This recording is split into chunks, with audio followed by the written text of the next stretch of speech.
Hi everyone, it's Melissa with Sundream Succulents, and today is demolition day. I am so excited because I'm finally going to start to tear down this mound here that is a big mess. I am going to start by removing all of the rocks and the plants, and then eventually I will start shoveling all of the dirt into a wheelbarrow and moving it to the other side of the garden. So I'm so excited to start.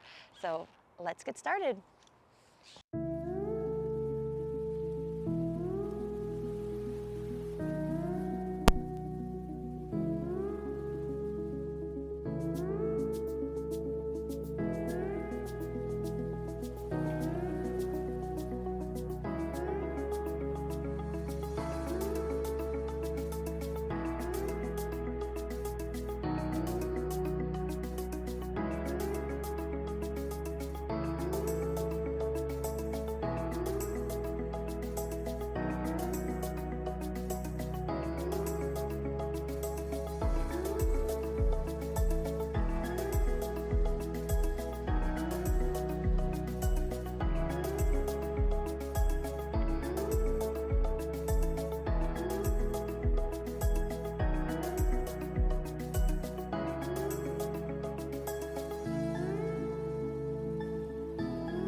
As you can see, I still have a long way to go. I have a lot of rock to continue to remove, but I'm going to keep working on that and hopefully finish this evening.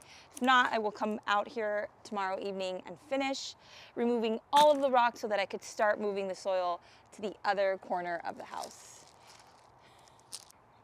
Thank you so much for watching. I'll see you soon.